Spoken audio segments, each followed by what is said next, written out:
Qui sait lire la Bible? Les enfants. Qui sait lire la Bible? C'est lire la Bible? D'accord.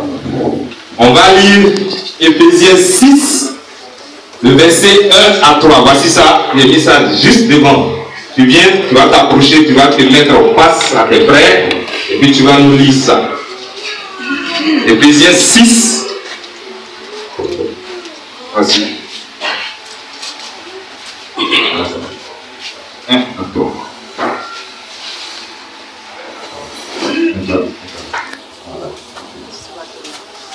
Éphésiens 6, 1 à 3. Je lis doucement. Enfants, obéissez à vos parents selon le Seigneur. Doucement, doucement. Enfants, faites quoi? Enfants, obéissez à vos parents selon le Seigneur. Selon qui? Le Seigneur. Ok. Car cela est juste. Honore ton père et ta mère. C'est le premier commandement avec une promesse, afin que tu sois heureux et que tu vives longtemps sur la terre. Amen. Amen. Amen. Est-ce que vous avez bien compris? Est-ce que vous avez bien compris? Qu'est-ce qu'un enfant doit faire?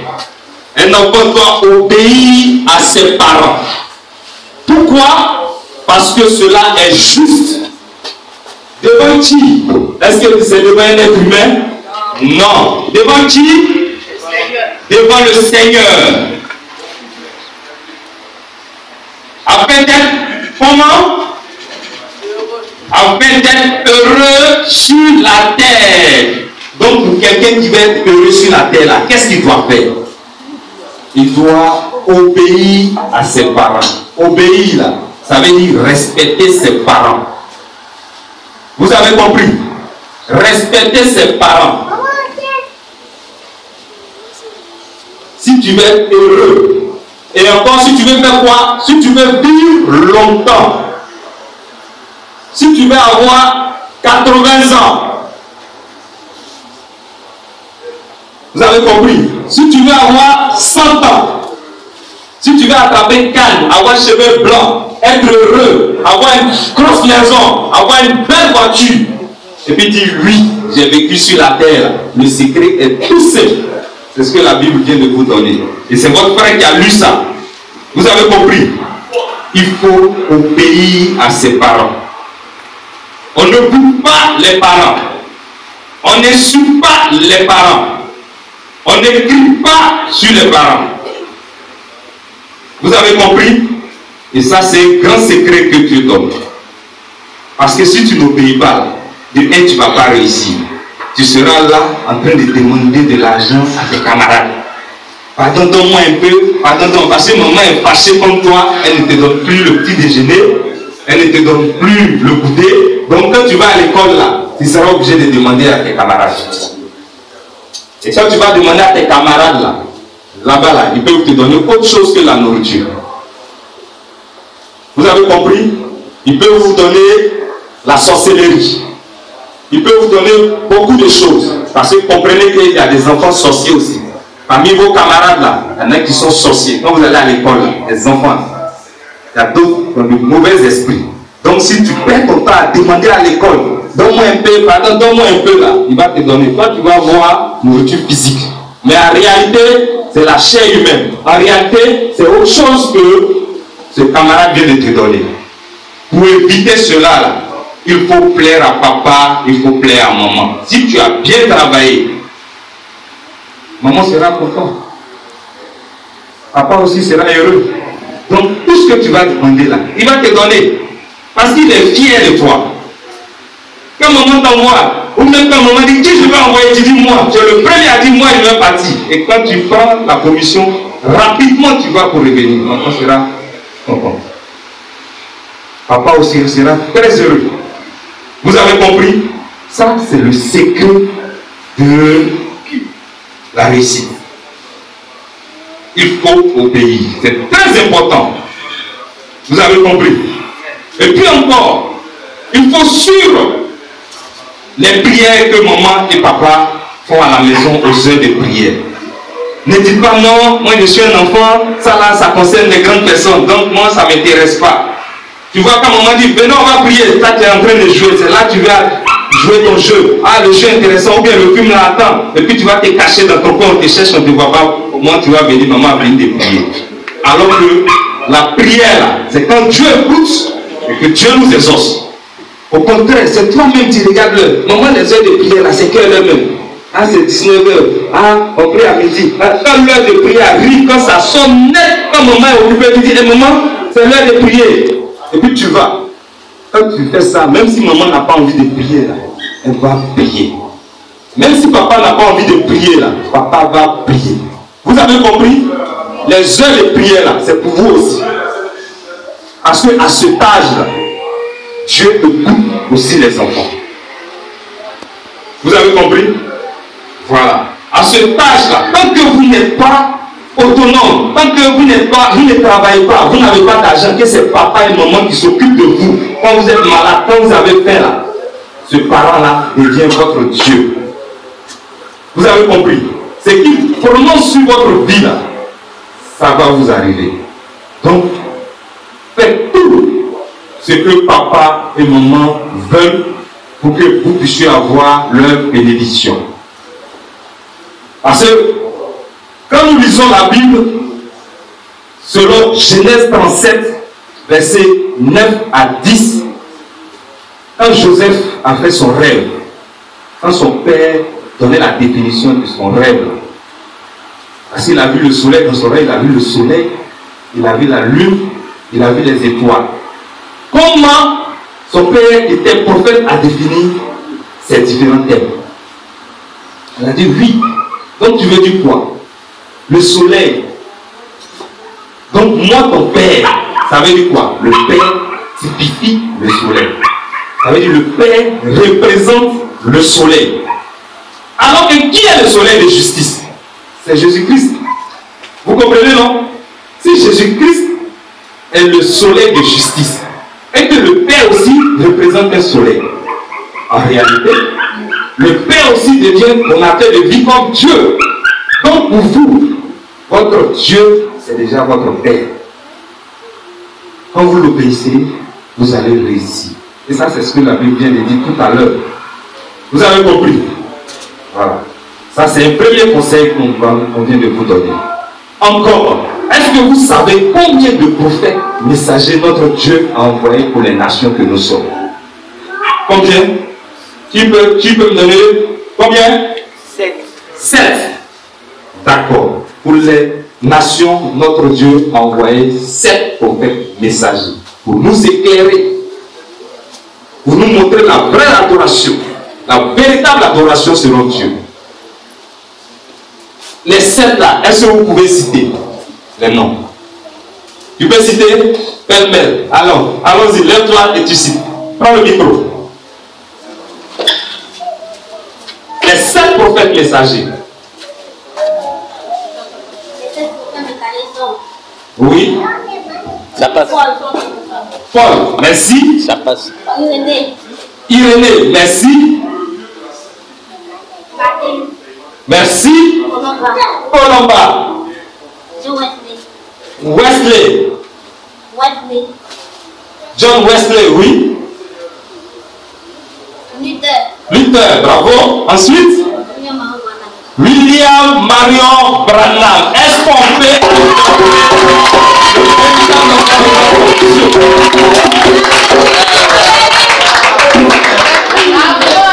Donc, voici que notre Dieu a envoyé 7 prophètes messagers. Et quand notre Dieu envoie un prophète messager, c'est pour éclairer son peuple. C'est pour montrer la véritable adoration. Il faut comprendre une chose. Quand un prophète messager vient, tant qu'il est vivant, il instaure la véritable adoration. Mais dès lors qu'il disparaît de la scène, je veux dire quand il meurt, les raisonnements logiques humains, la pensée humaine vient faire endormir le message. Est-ce que vous comprenez? C'est Paul qui était là. Paul n'est plus là. Lui il a dit c'est moi. Lui il a dit c'est moi. Parce que l'adoration doit continuer. Mais Dieu ne parle plus à quelqu'un. Mais eux, ils veulent parler de la part de Dieu. C'est en ce moment-là que la pensée humaine s'installe. Jusqu'à ce que le 7e prophète messager arrive, du nom de William Marion Branham. Mais Branham n'est plus là. Depuis 1906, Branham est mort. Qu'est-ce qui s'est passé? Voici que la pensée humaine vient. Lui il a dit non, Branham a dit. Lui il a dit non, quand Branham a dit ça là, ça veut dire ça. Lui non, non, moi je pense que ça veut dire ça. Donc, division. Ça fait qu'il y a plusieurs tendances. Notre Dieu sait que c'est plus lui qui parle. Donc, ils sont tous endormis. Bien vrai qu'ils ont le message de Branham en eux, mais ils sont endormis. Parce que la flamme qui existait au temps de Branham n'est plus là. Branham n'est plus là. Et puisque le message est endormi dans leur cœur, qu'est-ce que notre Dieu va faire?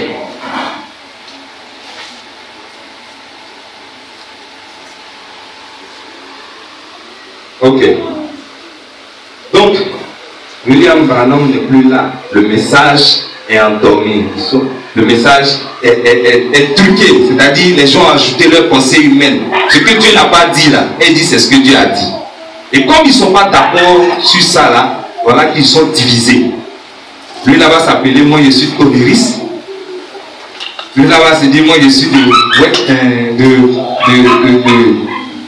de Joseph. Lui là-bas dit je suis de Coleman, je suis d'accord avec ce que Coleman a dit. Lui là, donc du coup le message est mort dans les cœurs.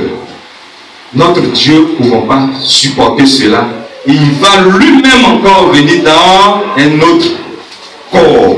Et ce corps-là, c'est le frère Zappa Tadier Etienne. Vous avez compris? Comme notre Dieu sait que le message est mort, il n'y a plus de vérité. Mais il va sauver ses enfants. Qu'est-ce qu'il va faire? Lui-même, il vient dans un nouveau corps.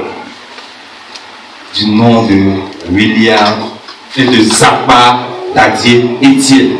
Pour réveiller son message qui est endormi dans le cœur de ses enfants.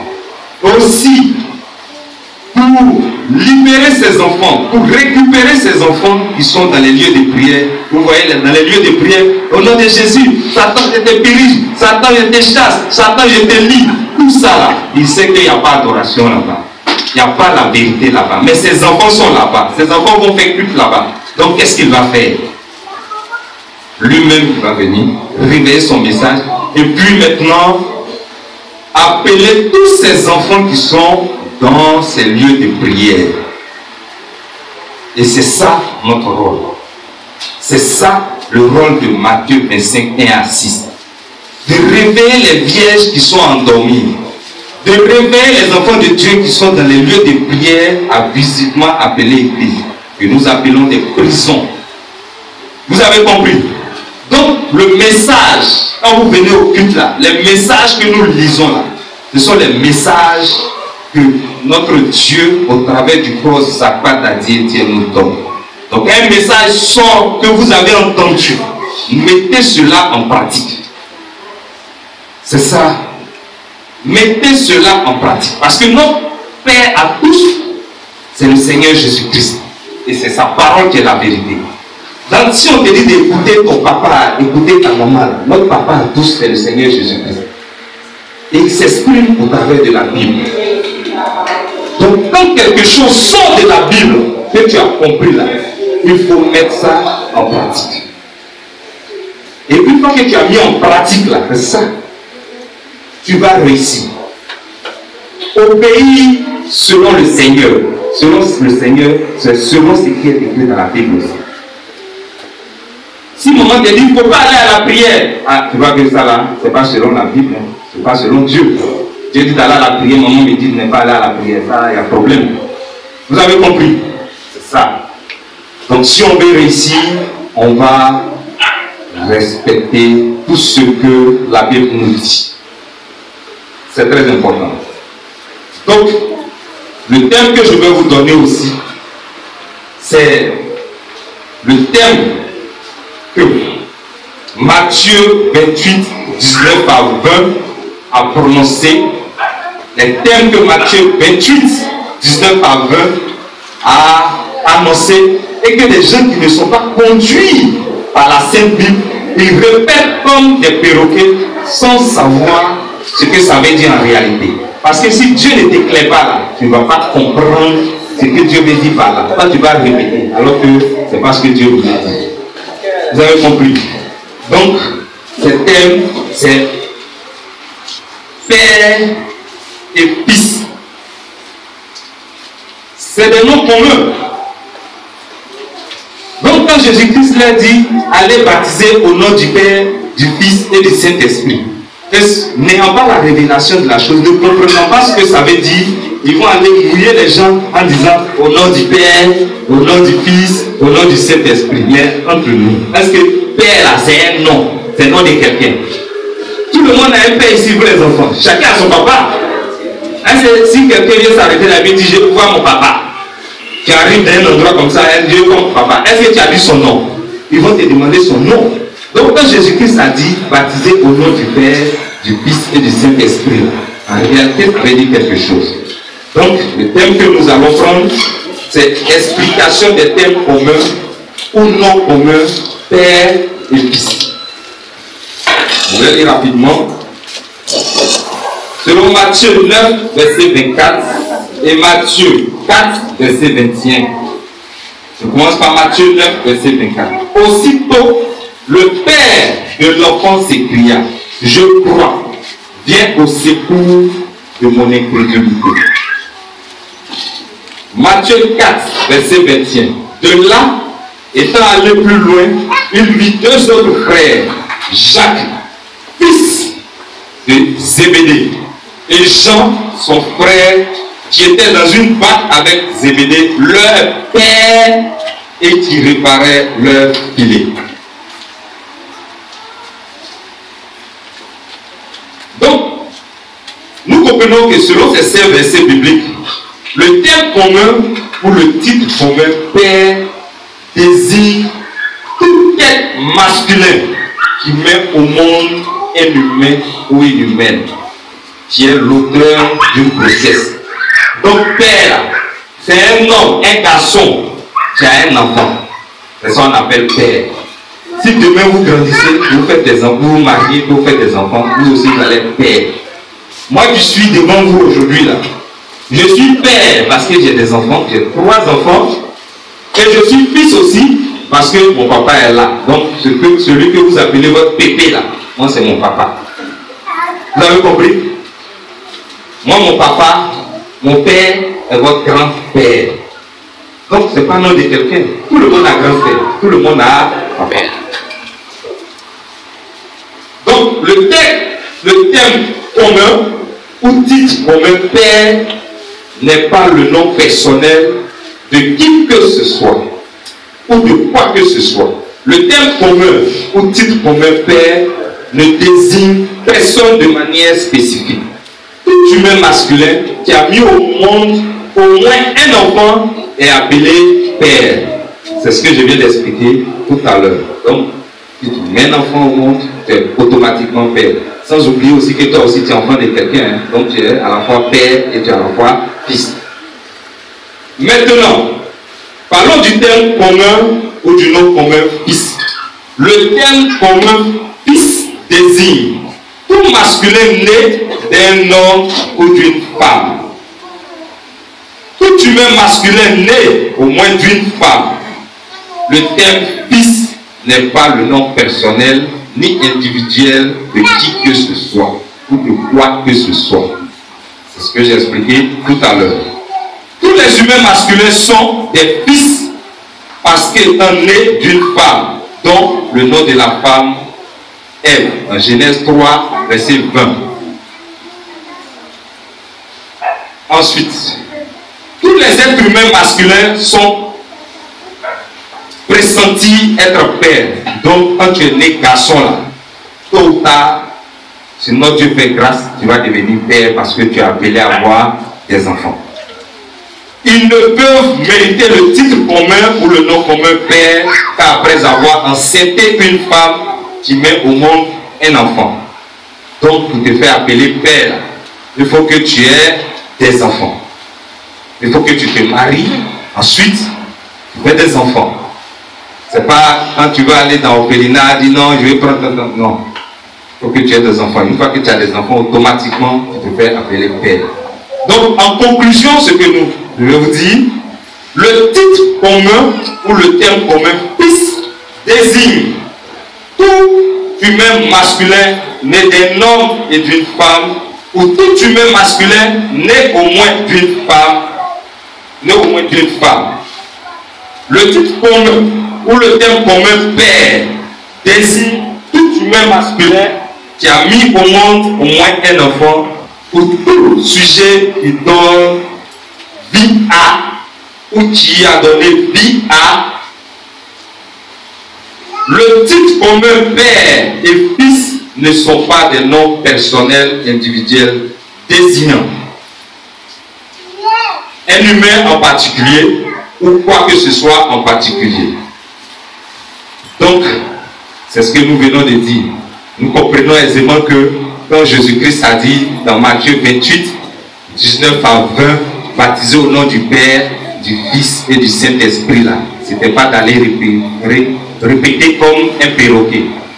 Mais il va donner cet enseignement-là dans Actes 22, à partir du verset 28 à 41, pour le nom de ce Père, le nom du Fils et le nom du Saint-Esprit n'est rien d'autre que le Seigneur Jésus-Christ. Voici pourquoi le baptême se fait au nom du Seigneur Jésus-Christ, qui est le nom de Dieu en tant que Père, parce qu'il est donateur de vie, en tant que Fils, parce qu'il s'est fait un corps physique comme nous, et Saint-Esprit, parce qu'il est Dieu. Dieu est Saint et Dieu est Esprit, c'est ça qui fait Saint-Esprit. Amen. Amen. Le Christ nous bénisse. On va se tenir pour faire un mot de prière.